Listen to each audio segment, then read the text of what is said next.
Et bien voilà, maintenant j'ai le plaisir d'accueillir Selig Felag-Arioé. Merci beaucoup d'être ici pour la conférence. Je dis la conférence parce qu'on a déjà eu l'occasion de vous entendre ce matin. C'était à la table ronde avec justement Michel Viseau sur la construction de la précision des mesures. Et donc, vous êtes responsable du service exécutif et des réunions au BIPM. Le BIPM, donc, c'est le Bureau international des poids et mesures. Et vous faites, ou vous avez fait une thèse? Je suis en train de terminer. En train de terminer, voilà. Donc, vous avez presque terminé une thèse sur l'histoire du BIPM, en fait, de 1875 à 1975. Et aujourd'hui, donc, vous allez nous raconter comment on fait pour construire la définition des unités de mesure. C'est un sujet très complexe, mais j'imagine que en 30 minutes, ce sera largement suffisant pour tout nous expliquer. Mesdames et messieurs, donc, Céline Felag-Arioé. Merci. Je suis ravie d'être ici pour vous reparler donc pour la deuxième fois de la journée des mesures. Donc on l'a vu ce matin pour ceux qui étaient là pour la table ronde, les mesures elles sont partout dans notre quotidien. C'est vrai aujourd'hui et ça l'est depuis de nombreux siècles. Depuis que l'homme s'organise en société, on a toujours eu besoin de mesurer. On le voit ici, par exemple, en Égypte ancienne. Donc vous avez l'arpenteur qui va étalonner la longueur du champ de blé après chaque crue du Nil. Les arpenteurs tendent la corde, les officiers contrôlent. Et les scribes vont consigner précieusement les données devant le propriétaire, de sorte qu'à la fin de ce rituel, il n'y a plus de possibilité de contester la mesure. La mesure, c'est quelque chose qui est très ancré dans nos sociétés. On le voit ici, donc les mesures font partie des textes des grandes religions monothéistes. Ici, un extrait du Lévitique. À droite, une sourate du Coran. Donc cette mesure, et ce n'est pas non plus un hasard, si c'est la balance, symbole de la justice, parce que la juste mesure est un facteur de paix sociale. Alors pour mesurer, il faut des grandeurs qui sont définies et adoptées par convention. Jean-Philippe Usan, qui était là ce matin, vous aurait dit que rien n'est plus arbitraire qu'une unité de mesure. Des étalons qui servent de référence et bien entendu, il faut des instruments. Pendant très longtemps, les étalons ont été fondés sur la mesure du corps humain, donc des étalons anthropomorphiques, le pied, le coude, le pouce, etc. En général, une partie du corps du roi ou du seigneur ou du héros grec, et puis des éléments naturels, comme le soleil par exemple, pour mesurer le temps. Aujourd'hui, notre système international d'unités, il est composé de 7 unités de base. Ces 7 unités constituent une sorte de langage universel de la mesure qui est parlé partout sur la planète. Vous voyez que ce système, il a été adopté en 1954 et à la conférence générale suivante, on lui a donné le nom de système international d'unités, qui était composé à l'époque donc de 6 unités de base, auquel on a rajouté en 1971 une 7e unité, la mole, pour la quantité de matière donc, en chimie, qui était plus adaptée aux mesures en chimie. En 2018, il y a eu une révision du système international d'unités qui a permis de fonder ce nouveau système, enfin ce système international d'unités, en tout cas, sur ce qu'il y avait de plus fondamental de l'état de nos connaissances,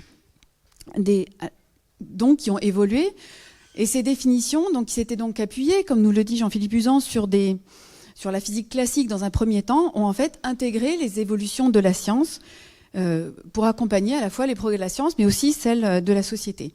Et cette idée-là n'était pas nouvelle. En 2003, Pierre Giacomo, qui a été l'un des directeurs du Bureau international des poids et mesures, disait qu'il était effectivement séduisant de fonder les unités sur des constantes de la nature, mais pour cela, toutefois, fallait-il être capable de pouvoir en déterminer la valeur numérique avec une précision suffisante pour que ce soit adapté. Hier comme aujourd'hui, la métrologie intègre donc ce qu'il y a de plus fondamental dans l'état de nos connaissances. Et comme le rappelle Ken Alder, pour jouer leur rôle, les étalons doivent fonctionner comme un ensemble d'hypothèses partagées qui constituent la référence de base qui nous permet de conclure un accord et de faire des distinctions. Cette dimension-là, elle est très importante. Aujourd'hui, donc, les mesures, elles sont aussi adaptées à la globalisation des échanges et des échanges qui sont impersonnels avec des acteurs qui sont éloignés, donc d'un bout à l'autre de la chaîne, dans l'espace et dans le temps. Et c'est pour ça qu'il est très important que ces hypothèses partagées, elles soient à la fois communes et qu'elles puissent être aussi établies au sein d'un système international avec une traçabilité qui soit effectuée donc de l'unité SI jusqu'à l'utilisateur final, et toute une chaîne de mesures dont Maglone Chambon du LNE nous a parlé ce matin. Voilà. Le système international d'unité actuel, il est l'héritage donc du système métrique qui a été mis en place sous la Révolution française. Donc je vais revenir très rapidement dessus. Au moment de la Révolution française, il y a énormément d'unités de poids, d'unités de mesure différentes. Les observateurs disent que parfois on a des différences non seulement d'une province à l'autre, mais parfois d'une ville à l'autre à l'intérieur d'une même province.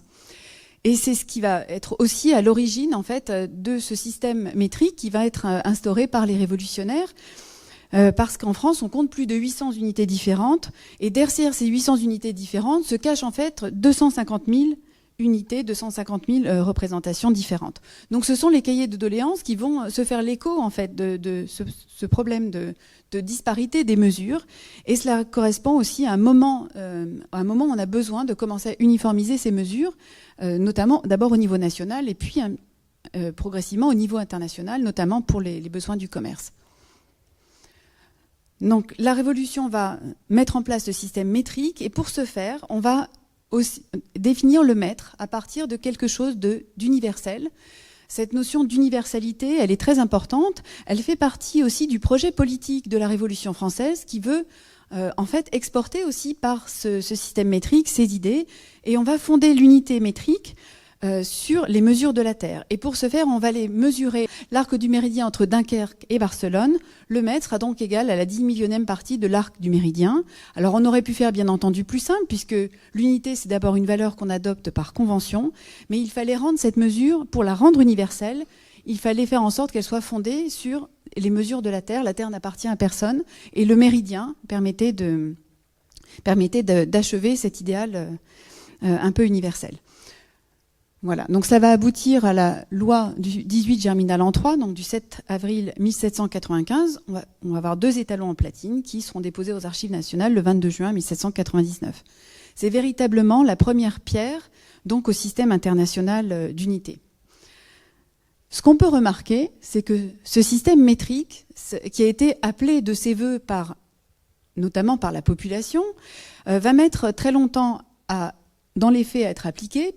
On peut dire que pendant pratiquement 100 ans, personne n'appliqua le système métrique. Pourquoi ? Parce que les mesures, elles sont d'abord, elles doivent être l'objet aussi d'une acceptation à l'échelle d'une communauté. Et pendant très longtemps, ces mesures, donc il va être difficile de changer les usages et de changer les pratiques. Donc le système métrique va mettre du temps à s'imposer, mais il va s'imposer lentement mais durablement, parce qu'il incarne aussi une évolution nécessaire pour la société, la science, l'économie, et pourrait-on dire aussi pour la bonne administration de l'État. Pour passer d'un système métrique au niveau national, mais qui porte déjà une ambition internationale, puisque les révolutionnaires, quand ils vont sanctionner ces nouveaux prototypes métriques, ils vont le faire devant une assemblée de savants étrangers pour faire valoir ces idées-là. À la fin du XIXe siècle, on va se dire qu'il faut des étalons qui soient communs au niveau de l'Europe, et ce sont les géodésiens qui ont besoin d'avoir des étalons qui soient reconnus non pas à l'échelle d'un pays, mais à l'échelle d'un continent, en l'occurrence. C'est la conférence géodésique pour la mesure des degrés en Europe qui va appeler à la création d'un bureau international européen de poids et mesures, une proposition qui va être reprise par l'Académie des sciences de Paris et de Saint-Pétersbourg. Il y a derrière cette question-là aussi des enjeux politiques très importants. À l'époque, la France ne participe pas encore officiellement aux activités de la conférence géodésique internationale. La raison en est que les Français savent qu'il y a des erreurs quelques erreurs à fixer dans la triangulation de Delambre et Méchain, triangulation qui a été une véritable épopée, en plein milieu de la terreur, où ils ont vraiment risqué leur vie pour faire aboutir en fait ce mètre issu des dimensions de la Terre. Mais certains officiers géodésiens sont quand même présents dans les débats de cette conférence, et donc ils vont appeler, et donc la France va reprendre la main en fait en convoquant une commission scientifique internationale. Donc Napoléon III, qui est conseillé par le Bureau des longitudes, va convoquer cette commission internationale, qui va aboutir aux travaux de la Commission internationale du mètre et à la création du Bureau international des poids et mesures, qui sera donc fondé à Paris le 20 mai 1875. Dans les salons de l'horloge du ministère des Affaires étrangères, salon de l'horloge, on a signé aussi de nombreux autres traités qui vont fonder des organisations internationales. On va donc créer une organisation scientifique, neutre, permanente, appelée à donner de nouveaux prototypes qui seront cette fois-ci des prototypes internationaux. Alors, le Bureau international des poids et mesures, quand il est fondé, il a 17 États membres, mais de par les empires coloniaux, ces 17 États membres représentent quand même une surface de la Terre relativement importante. Il a pour fonctionner donc un siège, un secrétariat scientifique et technique qui est situé à Sèvres, autour d'un site qui est le pavillon de Breteuil. Il a un organe de direction qui est un comité international des poids et mesures, dont la plupart des membres sont issus donc de ceux qui faisaient partie de la commission du maître, qui a abouti donc à ce projet d'organisation internationale. Et au-dessus, il y a une instance diplomatique qui est une conférence générale des poids et mesures, qui va, elle, être en charge de faire adopter le budget, définir un programme de travail et le voter, et puis de sanctionner les éventuels changements dans les unités. Donc aujourd'hui, le Bureau international des poids et mesures, ça représente 63 États membres. Avec les associés, c'est une centaine d'États que ça représente à l'échelle du monde. Le Bureau international des poids et mesures, donc il va être établi, comme je vous le disais, autour du pavillon de Breteuil qu'on voit ici. Et comme vous pouvez le voir, le pavillon de Breteuil a essuyé de nombreux tirs d'artillerie. Alors comme on n'est jamais si bien servi que par soi-même, par les Français, donc qui tirent pendant la guerre franco-prussienne depuis le Mont Valérien. Et donc on peut se demander pourquoi on a choisi cet endroit pour y fonder une organisation internationale. Il est dans un état quand même assez endommagé. D'ailleurs, le premier directeur du Bureau international des poids et mesures sera le seul à ne pas pouvoir y loger. Et donc il va falloir réhabiliter ce bâtiment et construire donc les laboratoires, le bâtiment de l'observatoire qui est ici pour accueillir les premiers laboratoires de métrologie. Donc en 1889, alors nous sommes exactement 100 ans après la Révolution française, les nouveaux prototypes internationaux du mètre et du kilogramme sont fabriqués. Ça va prendre quand même presque 14 ans. Ce sera fait en partie dans les laboratoires du Conservatoire des Arts et Métiers. Le Bureau international des poids et mesures va donc fabriquer ces prototypes, va élaborer et distribuer les prototypes nationaux pour les États, qui seront aussi en partie délivrés en 1889, au moment de la première réunion de la Conférence générale des poids et mesures. Et puis, il va faire ce pourquoi il est prévu, c'est-à-dire veiller à l'adoption du système métrique au niveau international. Alors tout à l'heure, je vous disais que pour mesurer, il fallait des grandeurs, donc adoptées par convention, des étalons, bien entendu, des instruments. Et puis tout cela s'accompagne de rituels. Et les rituels vont être mis en place extrêmement rapidement. Les rituels dans la mesure, c'est très important parce que c'est ce qui permet aussi de générer aussi les conditions de l'acceptation. Les prototypes internationaux du mètre et du kilogramme, ils seront déposés dans un coffre, donc au pavillon de Breteuil, dans un des bâtiments. Ils vont avoir un statut un petit peu sacralisé. Ce sont les nouvelles références internationales pour la mesure. On les met dans un coffre et on va un peu ritualiser l'accès de ce coffre dans une cérémonie de la mesure qui existe encore aujourd'hui. Pour ouvrir le coffre, il faut donc réunir 3 clés. L'une est aux mains donc du président du Comité international des poids et mesures. La seconde est avec le directeur du Bureau international des poids et mesures. Et les troisièmes, et c'est très important d'un point de vue symbolique aussi, est détenue par les archives nationales. Et vous avez vu il y a une minute donc l'état dans lequel est le pavillon de Breteuil en 1875. Eh bien, en 1875, l'une des premières choses que va faire Adolf Hirsch, qui est le premier secrétaire du Comité international des poids et mesures, c'est de faire fabriquer un sceau officiel par un artiste suisse. Alors, Hirsch est un personnage, il faudrait une conférence pour en parler à lui tout seul. Il est à l'origine un astronome allemand qui est parti en Suisse où il a fondé en 1858 le premier observatoire cantonal de Neuchâtel. Et Hirsch, qui est vraiment l'un des pères fondateurs de cette organisation internationale, va faire fabriquer donc ce macaron. Alors ce macaron qui, vous voyez, est vraiment le sceau officiel de l'organisation. Donc vous avez une allégorie de la science donc qui tient le nouvel étalon du mètre avec les couronnes de laurier. Vous avez à côté donc le Mercure ou Hermès, le dieu du commerce, donc qui représente le commerce. Ici l'allégorie de l'industrie en fait, et là on a donc en fait les raisons qui ont poussé à la création de cette organisation internationale, c'est-à-dire produire de nouvelles références qui vont servir pour le commerce, l'industrie, la science bien entendu, et cela, ça correspond exactement aux besoins de la société à la fin du XIXe siècle. Tout cela va être assorti d'une devise grecque, métrokro, qui veut dire « serre-toi de la mesure » et dont Hirsch dira qui doit être pris au sens propre comme au sens moral. Voilà, donc on voit le coffre tel qu'il était, donc l'ancien coffre, parce que Richard Davis, qui est ici, pourrait dire qu'il y a eu plusieurs coffres et avec voilà. L'évolution va être assez rapide, donc tout avec l'évolution donc la télégraphie sans fil, les nouvelles technologies, l'essor du commerce, de l'industrie, on va avoir besoin aussi de veiller à ce que les unités électriques puissent elles aussi être fondées en fait sur un système avec une autorité qui veille à ce qu'il n'y ait pas le même chaos qu'on a connu avec les unités avant la Révolution française. Donc je passe un petit peu là-dessus parce que sinon on ne va jamais terminer. L'élément important, c'est que le Bureau international des poids et mesures va être représenté dans les différentes commissions et congrès internationaux qui ont lieu autour de l'électricité. Et en 1921, on va réviser la Convention du Mètre, donc ce sera la seule révision de la Convention du Mètre, de façon à ce que le Bureau international des poids et mesures étende son unité sur les unités à la fois électriques et photométriques et calorimétriques. En 1927, une autre étape extrêmement importante, on en a parlé un petit peu ce matin, on va créer le premier des 10 comités consultatifs. Ces comités consultatifs permettent de réunir des experts qui viennent donc préparer en fait les évolutions ou les grandes déterminations métrologiques autour des unités de mesure.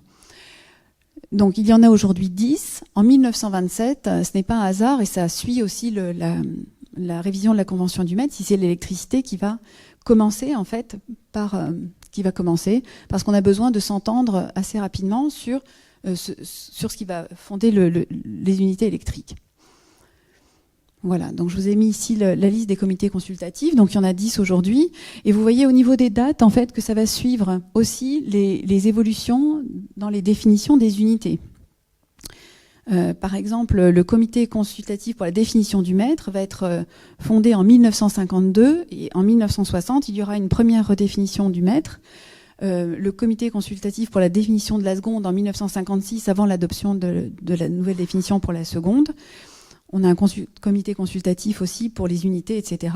Les rayonnements ionisants, la chimie, les ultrasons et les vibrations, qui sera le dernier des 10 comités consultatifs. Alors, je vais maintenant m'intéresser donc aux 3 unités donc, du système métrique et l'évolution de leur définition. Donc, la première unité dont on va parler, c'est le mètre.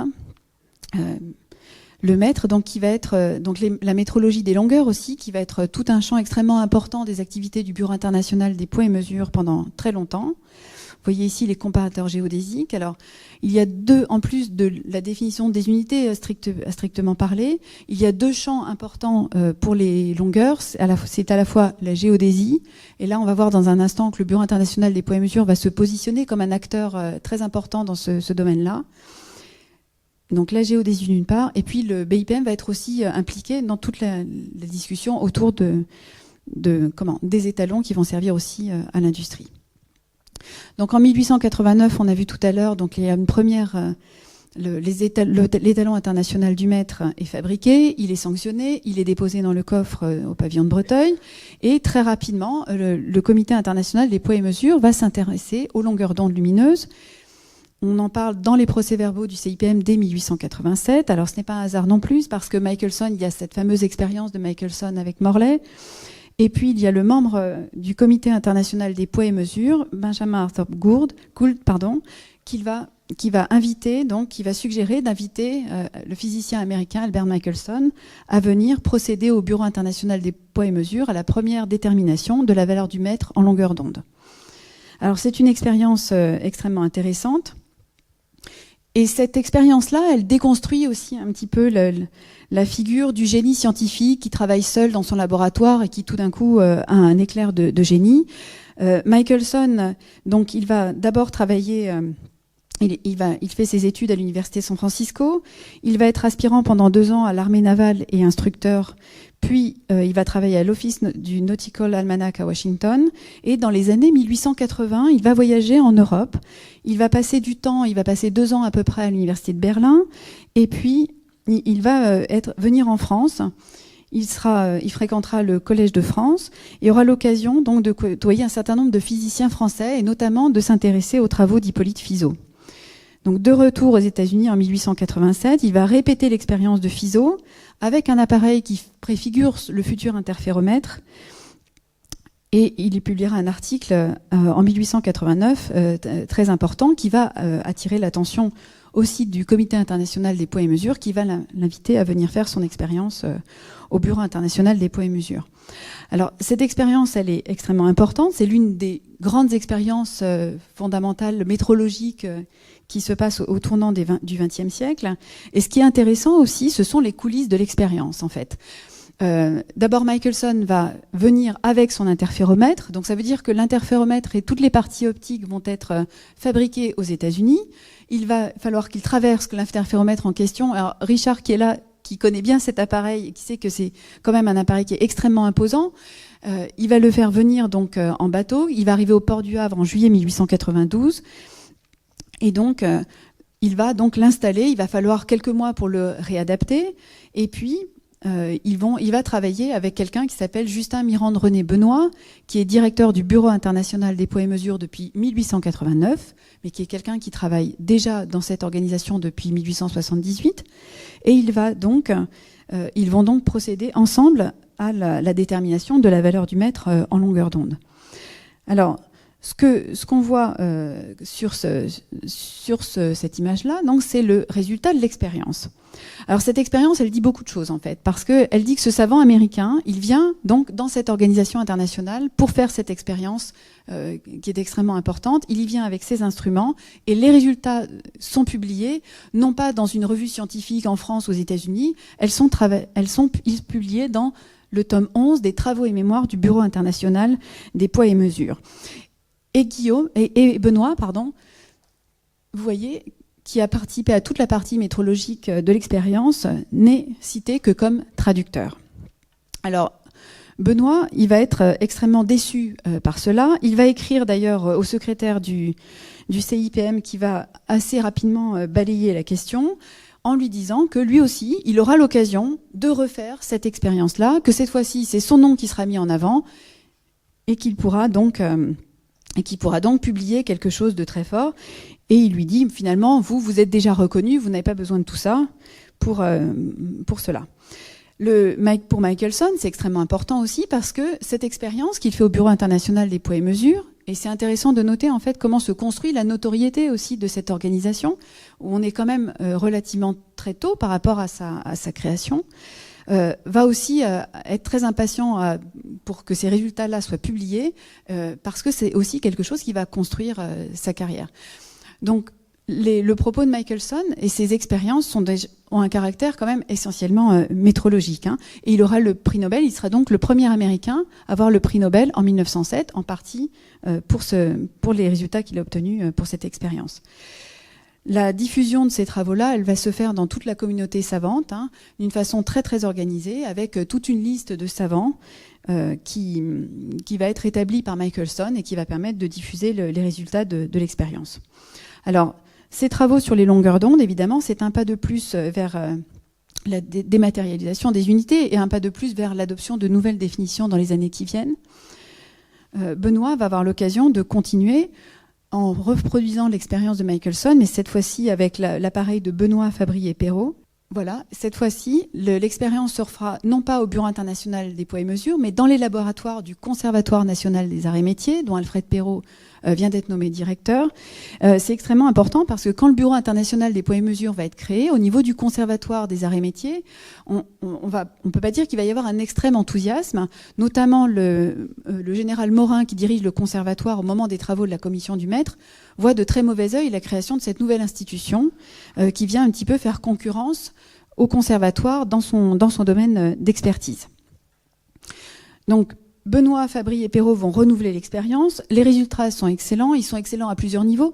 D'une part, ils vont être complètement en concordance avec les résultats de l'expérience de Michelson. Et puis, Et à tel point d'ailleurs que ce sont ces résultats-là qui seront utilisés quand on va préparer la redéfinition du mètre en 1960. Voilà, donc le mètre va être redéfini en 1960, donc à partir du dispositif de la lampe de Krypton 86. Alors historiquement, on pourrait se dire, ce qu'on a un petit peu évoqué ce matin, que c'est finalement une définition qui est très transitoire, qui est une définition temporaire, puisqu'en 1983, le mètre va être redéfini en fonction d'un invariant de la nature qui est la vitesse de la lumière. Mais du point de vue du Bureau international des poids et mesures, c'est aussi c'est une séquence aussi qui permet de couronner en fait tous les travaux qui ont été faits, notamment grâce à ces physiciens français de l'optique. L'école d'optique est une école d'excellence française. Benoît en est l'illustration, mais il ne sera pas le seul. Il y aura plusieurs personnes qui vont se succéder, notamment Albert Perrard, qui est polytechnicien et qui va lui aussi poursuivre les travaux sur l'interférométrie. Et donc, cela va aboutir à la définition de 1960. Donc, le mètre est la première unité redéfinie en fonction d'un invariant de la nature.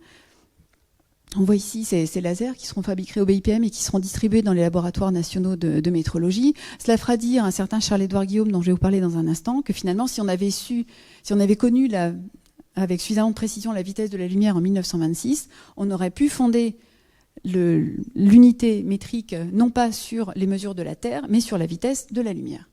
Donc Charles-Édouard Guillaume, que vous voyez ici, est un physicien suisse qui est né en 1861, qui va arriver au Bureau international des poids et mesures en 1883 et qui va inventer un alliage antidilatable qu'on appelle l'INVAR. En 1920, il va déclarer que finalement, au mètre et au kilogramme, on a très rapidement ajouté une unité de temps parce qu'en métrologie, tout est lié. Alors en 1920, on pourrait penser que c'est intéressant qu'il dise ça parce qu'en 1920, le BIPM est très loin d'intégrer la métrologie du temps à ses activités. Les systèmes, l'unité de temps donc, fait partie des 3 unités mécaniques. On commence à combiner depuis 1832 dans des systèmes d'unités, mais la métrologie du temps est quand même très loin. Et en fait, l'INVAR, donc, qui est cet alliage qui va être très rapidement utilisé pour les mesures de terrain, donc, va avoir 2 avantages assez extraordinaires. D'abord, il va permettre au Bureau international des poids et mesures vraiment de construire sa légitimité et de devenir un maillon indispensable dans toute la chaîne autour de la géodésie. À cette époque, on fait beaucoup de mesures de terrain. On va mesurer l'arc du méridien au Spitzberg, à Quito, dans des endroits où il y a de très grandes excursions thermiques. Et donc, c'est l'utilisation de cet alliage antidilatable qui va être en plus mis non pas sous forme de barres, comme à l'époque on mesure avec des règles en fer de 4 mètres qu'on emmène partout dans les Andes ou dans des endroits extrêmement peu propices. Donc vous imaginez une règle de 5 mètres quand on est à 3000 mètres d'altitude, la complexité que c'est et en nombre d'opérateurs, le coût financier de ces opérations. On va remplacer ces barres par des fils en fait, qui sont tendus avec un dispositif inventé par un ingénieur suédois, et cela va véritablement révolutionner les pratiques pour la géodésie. Et l'INVAR, donc vous voyez ici utilisé sur le terrain, va être Guillaume, qui est d'une famille d'horlogers, va très rapidement développer toute une partie de son activité pour améliorer la précision des appareils qui sont destinés à la mesure du temps. Donc les pendules à tige d'INVAR vont apparaître dès les années 1898. Déjà en 1897, il a mis au point avec un régleur de la région de Neuchâtel. La région de Neuchâtel qui est en train d'essayer de faire reconnaître son expertise en matière horlogère. Donc il va y avoir un alignement de planètes, si je puis dire, qui va se faire entre les développements de Guillaume pour la géodésie et quand on voit le temps qu'il consacre à ses activités pour l'horlogerie, on peut se dire mais comment est-ce qu'il peut faire ça en travaillant quand même dans une organisation qui ne s'occupe pas de métrologie du temps? Mais parce que le secrétaire du CIPM est très intéressé à ce qu'il poursuive parce que la région de Neuchâtel veut faire reconnaître son savoir-faire en matière d'horlogerie. Donc la première étape, ça va être un spiral qui va équiper des millions de montres, un spiral qui ne permet pas d'assurer une compensation complète. Mais très vite, on va s'occuper avec ces pendules à tige d'INVAR, vont intégrer en fait les appareils qui servent donc dans les observatoires et dans les services de temps nationaux jusque dans les années 30. Indirectement, le Bureau international des poids et mesures va contribuer à la métrologie du temps bien avant que ces activités ne soient faites officiellement. Donc ici, on voit le balancier Guillaume. Balancier Guillaume qui va être extrêmement important parce qu'en 1912, avec une montre d'Idichem, donc un célèbre horloger de la Chaux-de-Fonds, ils vont véritablement pulvériser le record à l'observatoire de Kew et Et ça va être un des éléments qui va faire reconnaître l'expertise horlogère de Neuchâtel. La seconde, qui appartient à l'astronomie, avec une définition fondée sur la durée du jour, depuis, je dirais, très très très longtemps, à tel point que je ne pense pas qu'on puisse dater vraiment la première définition, va être redéfinie une première fois en 1960. Les horloges atomiques existent depuis 1948, donc on aurait pu faire un changement plus radical, c'est-à-dire dès 1960 avoir une seconde qui soit définie en fonction de l'unité de temps. Et en fait, ça va prendre plusieurs années supplémentaires parce qu'il faut que tout le monde se mette d'accord. C'est ce que j'expliquais tout à l'heure. La métrologie, ça fonctionne sur la base du consensus. Et le consensus, ça a un gros avantage, c'est que quand tout le monde est d'accord, il n'y a plus de problème. Sauf que ça prend beaucoup de temps. Voilà, donc je vous montre juste cette photo où on voit Norman Ramsay. Alors c'est une photo qui est très belle et très intéressante parce que toutes les photos des comités sont faites de façon assez formelle devant le pavillon de Breteuil ou devant l'endroit où se passe la réunion.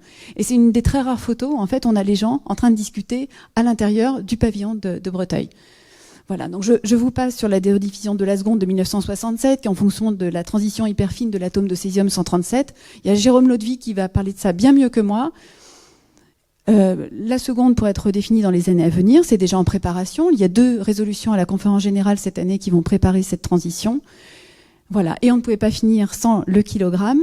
Donc le kilogramme en 1889, c'est un petit, à partir de 1889 jusqu'en 2018, ça va être un petit cylindre en platine iridiée de 3,9 cm de diamètre. Guillaume avait prédit qu'il serait stable pour à peu près 10 000 ans. Avait-il tort? Avait-il raison? Ça, Richard Davis le sait mieux que moi. Georges Girard, alors j'ai fait un clin d'œil à Georges Girard parce que c'est quelqu'un qui a dirigé la section des masses avant que Richard, qui est ici, ne la dirige. Et Georges Girard est décédé le 23 mai de cette année. Et il avait dit, en fait, finalement, la mesure de la masse a été plus précise que celle de la longueur ou du temps, si bien que nous nous sommes un peu endormis, disait-il en 1987. Alors je ne sais pas s'ils s'étaient endormis. En tout cas, l'artefact, il fallait pouvoir le redéfinir et notamment choisir par quels moyens on allait le redéfinir. Et ça, on en a beaucoup parlé ce matin. Donc je le laisse comme ça. Je vais garder le temps. Donc voilà. Donc tout ceci pour dire qu'en fait, ces unités, elles sont en constante évolution, sans mauvais jeu de mots. Le maître a connu 3 définitions entre 1889 et 1983. Le kilogramme a fait les figures d'exception et c'est pour ça qu'on en a beaucoup parlé aussi au moment de la révision du système international d'unité de 2018. C'est presque un peu tôt pour écrire l'histoire de toutes ces étapes qui ont conduit à la révision de 2018. Sa définition est restée inchangée en 125 ans. Et puis la seconde a connu 3 définitions, dont la prochaine peut-être dans les années à venir. Voilà, donc je vous remercie beaucoup pour votre attention. C'était un petit peu rapide. Je voudrais juste terminer en disant que le Bureau international des poids et mesures ouvre tous les ans maintenant pour les Journées du patrimoine. Voilà, donc vous pouvez venir découvrir cet endroit assez extraordinaire et puis toutes les figures de la science qui l'ont traversé. Voilà, merci beaucoup. Oui, Gérard Berry, Collège de France. Moi, j'ai une question qui n'est pas reliée à la définition des unités, mais à leur propagation. Et pour savoir si le BIPM n'aurait pas un rôle à jouer ailleurs. C'est-à-dire que le temps, par exemple, est une unité extrêmement importante, en particulier dans tous les systèmes informatiques. Et il est, sa définition est connue, mais sa propagation, alors là, c'est moins clair. Par exemple, c'est le GPS pour l'instant qui est utilisé assez universellement pour propager le temps, mais ça vaut rien du tout. Un brouilleur de GPS dans un arrondissement de Paris, ça coûte 20 €. Quelque chose qui déplace tout le monde au sommet de la Tour Eiffel, ça coûte 200 €. Donc c'est rien. Et on n'en parle pas beaucoup. Et en 5G, dans la 5G, par exemple, qui n'est pas faite pour les humains, mais surtout pour les objets, la 5G, les tenants de la 5G disent on a une précision de la milliseconde. Mais quand je leur demande quel est le sens de cette phrase, est-ce que c'est vous garantissez la milliseconde ou quelle statistique ou de quelle façon on m'a dit tiens, on n'a pas pensé à la question. Donc c'est un problème véritable parce qu'on ne peut pas commander des systèmes avec une notion complètement vague de temps. Donc, est-ce qu'il y a, à ma connaissance, il n'y a pas d'organisme international ou national de certification de ce que veut dire la milliseconde? Je sais qu'il y a des projets européens là-dessus, assez sérieux. Il y a des trucs comme SCP ou tout ça. Et est-ce que, justement, ça ne mériterait pas, c'est pas une nouvelle unité, puisqu'elle est connue, mais c'est la diffusion, est-ce que ça ne mériterait pas une attention très particulière d'un des rares organismes qui fasse consensus? Alors c'est une question compliquée, hein. C'est plus une question pour les physiciens, je pense, que pour moi, dans une certaine façon. Le rôle du Bureau international des poids et mesures dans la métrologie du temps, donc, c'est de diffuser les deux échelles de temps, hein, le temps universel coordonné et le temps atomique international. Après, ce qui se passe au niveau en fait, de ceux qui développent les GPS, par exemple, hein, c'est plus des organismes. Alors, il faudrait soit de métrologie légale, peut-être. Je ne sais pas si Richard a une idée là-dessus. Il y a des comparaisons entre les laboratoires nationaux qui est géré par le BPM. Et donc, on sait que on peut avoir l'unité de la seconde cohérente dans le monde dans un niveau d'un 10-16 à peu près. Mais c'est pas dans le tour 5G, je ne sais pas. Mais comment il faut distinguer entre la fréquence, qui est une chose, et le temps. C'est comme une pendule. Il y a une pendule qui a une fréquence, mais il y a les mains. Donc il faut compter les fréquences pour avoir une horloge. Donc je ne sais pas quel est important pour votre question. Est-ce que c'est la fréquence qui est important ou est-ce que c'est le temps? Le temps. Donc ça c'est une durée toujours. Donc c'est une durée milliseconde. C'est une milliseconde par combien? Par un jour? Par la vie de l'univers? Donc,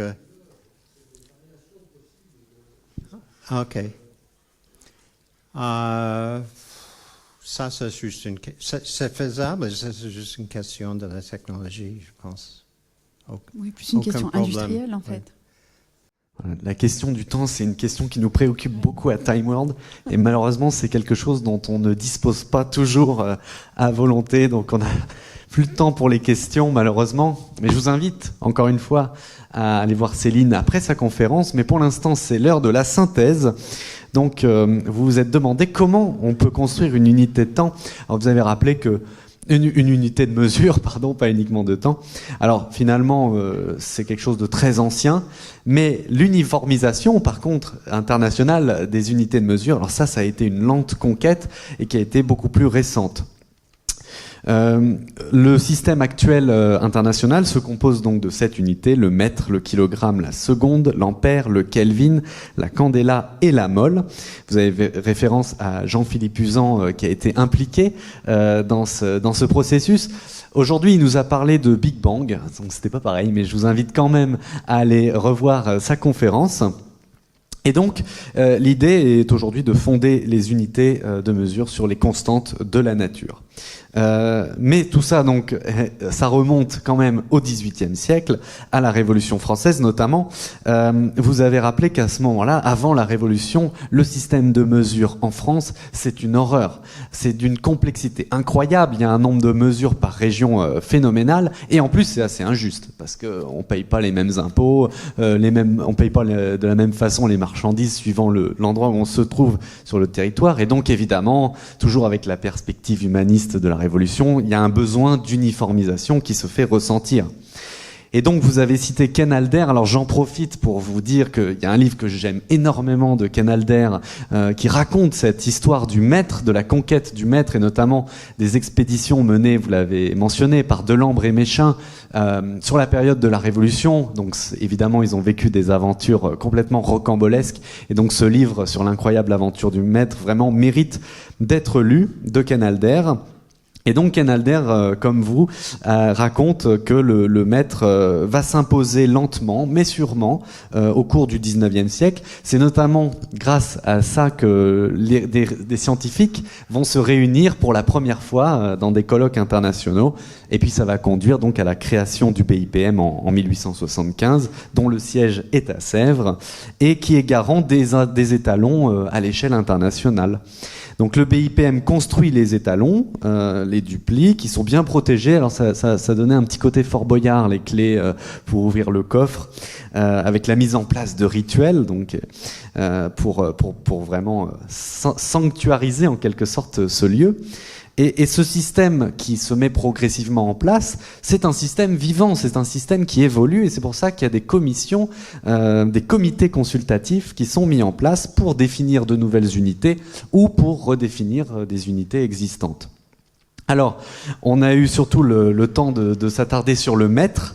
Donc, après la naissance du BIPM en 1889, il est défini à partir de la barre de platine.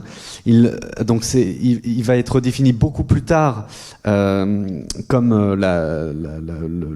alors c'est quelques millions de longueurs d'onde dans le vide de la lumière qui est émise par un certain atome, l'atome de krypton, dans les années 60.